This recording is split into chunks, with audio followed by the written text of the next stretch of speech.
Hope you guys enjoy the profile. This is a combo deck that I've loved since my wife helped me pick it up. It's an amazing deck to play, and it just got some indirect support from Dual Overload, which I've picked up for you guys to show off. So hope you guys enjoy. It's my Sylvan deck. For starters, you run 3 of the Hermit Tree, one of your big trees. Each are level 8. All of them have the effect where if they excavate a plant, it gets sent to grave. If it's not a plant, it gets put on the bottom of the deck. When he excavates a plant, he helps you draw a card.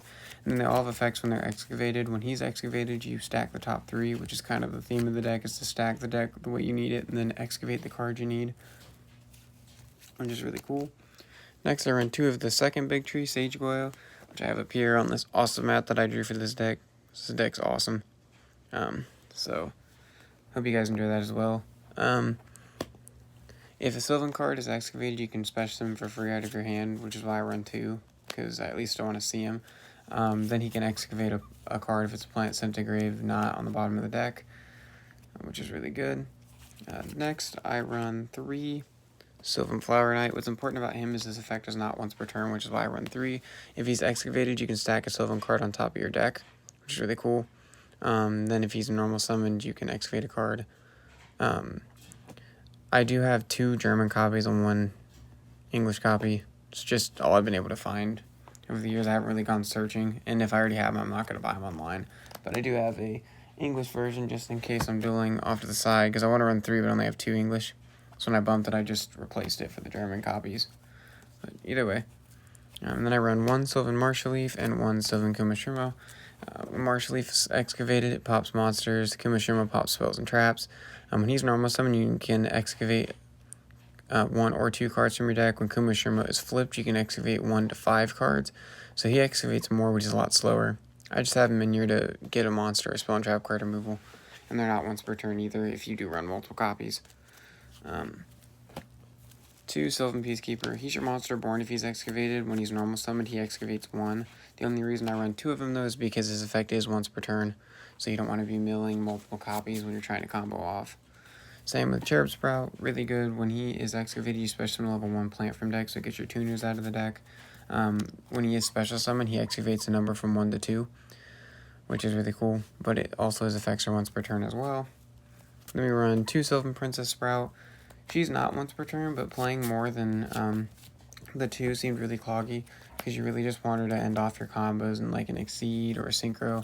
But when she's excavated, you can special summon her and make her level between 1 and 8, and then you can also tribute her while she's on the field, excavate a card, and then put a Sprout card back on top of your deck. So you can stack Cherub Sprout to get its effect, or herself to then excavate and special summon, which is really cool. But that is it for the Sylvan cards of the deck. Move on to the other plants. We run 3 Lone Fire Blossom, which makes the deck work. Got them right down here. You can tribute a plant, face a plant, special summon a plant monster from your deck. So normally you'll tribute himself and like burn through either all your copies or at least 2 of them. So you thin your deck out and get into like a Hermitry to start your combos or whatever you need. Next I run 2 Rose Lover. Rose Lover is really good. When she is in the graveyard, you can banish her and special summon a plant from your hand. That plant's unaffected by trap effects, which is really cool. But her effect is only once per turn again, so you only run the 2 copies just because you want to see her so you can get the free special summon, but you don't want to be getting multiple copies. And she's good discard fodder for Mount Sylvania. And then the really important cards of the deck, you have your 1 Glow Bulb, 1 Spore, your 1 Copy Plant. Glow Bulb can mill a card from the deck and special summon itself, so it's a good target for Heliquifibrax, the weird TCG name, or just Needle Fiber. Spore, because you have some combos with your Hermitry that I'll show you later. When you can banish a monster or 1 other plant type monster in your grave, special summon him, and he gains that monster's level, which is cool. And then Copy Plant is really cool because he copies a face-up plant type monster's level. So like if you play him with like a Hermitry, you can make it 8 and overlay, or Sage Glow and make it 7 or whatever you need it to, so you can synchro summon, which is really cool. But yeah, that's it for the rest of the monsters of the deck.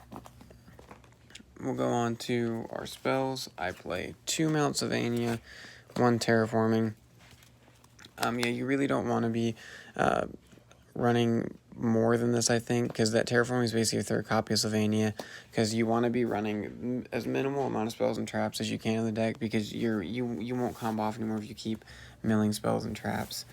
You want to be milling your plants, so anything to thin the deck to make it so you're more likely to mill plants is really important. So like your terraforming gets rid of a spell in the deck and gets you the Sylvania you need. This card's cool. You can send a plant monster from your side of the field to your hand to grave, and then you stack a Sylvan card on your deck, and then during your opponent's end phases, it can excavate a card, which is cool too. So it kind of just helps you set up your plays. One of the best like archetype draw cards I think there is, Sylvan Charity. You can draw 3 cards, and then you stack 2 cards on top of your deck, including 1 Sylvan, or you reveal like, your entire hand and place it on top of your deck in any order. So that's really cool to start getting the cards you need. The only sucky part is it's once per turn, so kind of sucks. Miracle Fertilizer. This is once per copy, so if you have multiple copies, you can use them. But once per turn, you can target a plant monster in your grave, and you special summon it. And then it gets destroyed if that leaves the field, but you can't normal set the turn you activate it, which most of the time in this deck you're special summoning, so that really doesn't affect you. My next grave, which I'm debating about right now, I run through Monster Gate. It's a really good card because you tribute a monster and you activate cards on the top of your deck until you activate a monster and you special summon it. So my theory on the card is if you reveal things that aren't plants, you're getting them out of the deck so you can excavate more plants instead of spells. And if you do reveal a plant, it gives you a free special summon to make up for the monster attributed. So you can get into like a Hermitry or something that's better for you, especially a Cherub Sprout. So I honestly think it's a pretty good card. And then the better version of it, which I'd cut the monster gates completely if this card was at 3. Reasoning, because you don't have to tribute a monster, they just call a level. So, and even if they call the right level, you still are excavating the card, so it'll get its effect before it gets sent to grave. So just really good card. I'm going to play 1 Super Solar Nutrient. I was playing 2, but I'd always draw the second copy for some reason when I can't use it, so I just have the 1. You tribute a level 2 or lower plant, and special summon a plant type monster from your deck whose level is less than or equal to the level, plus 3. So it's really just a free, like, Lone Fire. Like any of your level 1 plants that you play, you can just tribute it and go into Lone Fire, because 1 plus a 3 will be 4 and it's less than that. So free Lone Fire Blossom, which is cool. Play the 1 monster born to extend, just overextend your combos, combo as much as you can, get free monsters out of the grave to get their effects. The 1 Pot of Avarice, because you'll fill your graveyard up quick in this deck, excavating all your plants so you can shuffle back all 5 and draw 2 cards. It helps you continue, helps you get more cards in your deck too. Excavate helps you get your Lone Fires back into the deck, so really good card to come off the list for this deck. But yeah, that's it for the spells. I believe the spells are at like 16. Like I said, I'm still debating on cutting the Monster Gate. If I cut the Monster Gate, I'd play a second Martial Leaf, second Kumo, so I have a better like going second game, and then 1 Rose Paladin. Just to search. It's a free search for, like, it's still a warrior, so it's not a plant, but it's a free search for your Sage Coil, so then you can get, you know, your free special summon. So that's what I would replace. But like I said, still testing. We'll go on to the extra deck, which is the most important for this deck. 1 Sylvan Princess Sprite for your level 1s, which is actually really easy to get out in this deck. You detach a material and you activate the top card. If it's a spell or trap, you add it to hand. If it's not, you send it to grave. So you can either get your really powerful spells and traps to get your deck going, or you can activate a plant to get its effect. And then once per turn, you can send one of the plant type from your hand to face up from your hand or your field to the graveyard and target a Sylvan monster and special summon it, which is cool. So you can get, it's like a free monster born for your Sylvans too, so you can get their effects. I honestly thought about running more copies of it, just I have a really tight extra deck space, so it's kind of hard to fit it in. So now we'll go on to my 1 rank 7. If you do get 2 Sage Coils, 1 Araya. Araya is really cool. You can detach a material.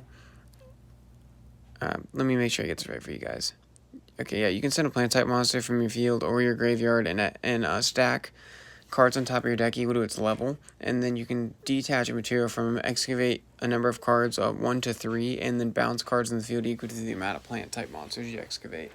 So like it's really good going second because it doesn't target, and like if you, let's say you tribute a Hermitry, you're bound to get at least 3 plants. If you stack the top 8, so then you can bounce 3 cards with its effect and get all 3 of those plant type monsters effects.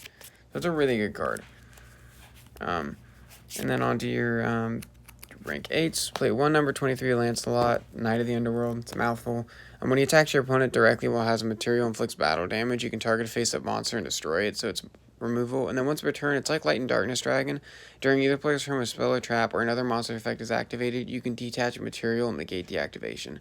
So what sucks is it hurts you too, but like if you're in a winning position and you're just trying to get a form of negation so you can end out the game, he's really good, or a removal. Then we play one number 38, Hope Harbinger Dragon, Titanic Galaxy. He's really cool. You can make it so he's the only card that your opponent can attack, so you can protect other things on board. And then on top of it, if they activate a spell, quick effect, you can negate it and detach material and then attach it to him as a material, which is really cool. So, really, really cool. I'm sorry, guys. The making it so they have to attack him is you have to actually detach for that effect. I usually only use him for the spell negation, but yeah, you detach a material from him, change the attack to him, perform damage calculation, and if a face-up XZ monster you control is from a battle or card effect, you can target a face-up XYZ monster you control and gain attack equal to one of the destroyed monsters. So, really just there to protect cards or negate spells. Sorry I had to read that to you guys. I try not to have to do that. One Naturia Beast, because I do play the 3 Flower Knight, so that and Glow Up Ball will equal free spell negation for the rest of the duel, which is really cool. Then I play one Desert Locust. It's there for my Needle Fiber, Liquid Feedbacks, whatever you want to say. What's really cool is during your opponent's main phase, you can quick effect Synchro him, so he's like a Formula Synchron. He's just a level 6, so sometimes makes it easier to go into things you need. And he's got 2400 defense, so he's a little bit more beefy. Kind of sit on him. One Black Rose Dragon. For the Needle Fiber play, you know, you can, if you leave a level 1 out and Needle Fiber on board, you can immediately Synchro summon a Black Rose on your opponent's turn and blow up the board. One Cypher Lord Omega. It's the best 8 that I could think of putting in because you want to be able to disrupt your opponent's play, so you can go Needle Fiber into him and neg a card out of the hand, or you can do it during your turn, whichever works. And get your Spore back into the grave. 1 Vermilion Dragon Mech. He's really cool. You can banish a tuner from a hand or grave, and or face up on the field, target a card and destroy it. So that's really the only effect that matters, and you really only use him to combo off with another Exceed you play in the deck, which is True King of All Calamities. I'll show you the combo, but you can bring this card out, which is a really good going first kind of combo that you can use to make sure that you don't die first turn, and then you can go off going, you know, your next turn. My last synchro is one Leo, Keeper of the Sacred Tree. I can't think of a better synchro to run right now. I was thinking of maybe trying to put Trishalin and see if I can make it off of like Desert Locust or TG Wonder Magician, which some people are playing off of Needle Fiber, but for now, he's a level 10 that you can go into that can't be targeted by opponent's card effects during your main phase 2. So like, you can stop them their whole turn, and they have to deal with him during their main phase 2 to get over him if they can't get over him in battle, or he's just freaking powerhouse that they can't get over. So, really cool. We'll go into the links. For the links, play one Link Kribo. Like, if I get in the position, which happens a lot, where I open a Rose Lover and I have no way to get it engraved, I can normal summon it, play Link Kribo, and then banish it, which is cool. One Aromatherapy Jasmine. Really cool. If your opponent's life points, or if your life points are higher than your opponent's, any plant type monsters that it points to, they can't be struck by battle, which is really cool. Then you can tribute a monster it points to and special summon a plant from your deck in defense, so it kind of gets you to like your Lone Fire if you need it, or your Hermitry or whatever. And they can also protect them, which is cool. The only kind part is it takes 2 plants, so you usually have to go into her first before you go into like your Needle Fiber and stuff. And then the one Needle Fiber. I was lucky enough to get this card, which is really cool, from my friend. But if he's Link Summon, you can special level 3 lower tuner to usually bring out your Glow Up Bulb or your Sword, depending on what combo you're going for. Then you can tribute him during your opponent's main phase, and special summon a Synchro tuner monster from your deck, which is what the Desert Locust comes in handy for. It's really cool. And then your 1-star, you just call it Drake, because you can fill up the board and then go into him and draw into more cards, so you can continue extending your plays. And yeah, his special summon from hand effect works too, so you can get more monsters on board. So it's just a really good link to have.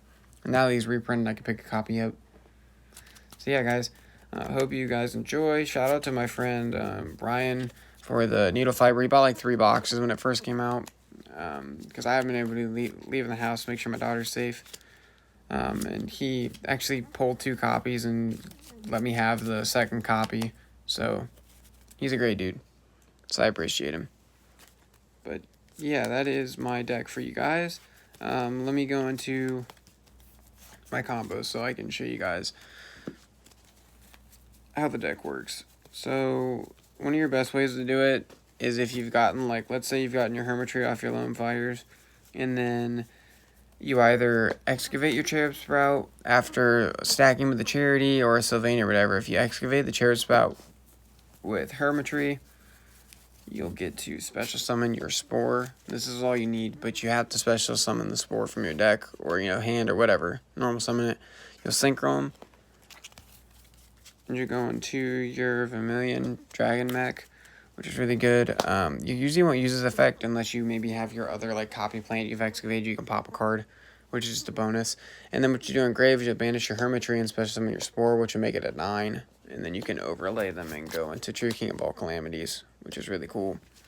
Other easier ways to do it too, like if you've special summoned like Hermitry off of a Lone Fire and then been able to go into Needle Fiber can special summon the Spore out of deck, and then you can go into it from there. Just easier ways to go into your really powerful plays. But yeah, other than that, like I told you guys, a Needle Fiber, if you have a level 1 on the board, just sitting there, you can go Desert Locust and then into Black Rose on your opponent's turn. Or I've had it where I had like a Flower Knight on board that was left, so then I went into Leo. So it's honestly just preference, however you want to run the deck. If anybody has any better synchros to run because of Needle Fiber and stuff, let me know. I'm sorry this profile is so long, but I'm really passionate about this deck, so I want to make sure that you guys got an in-depth, good profile. Alright, I'll see you guys later.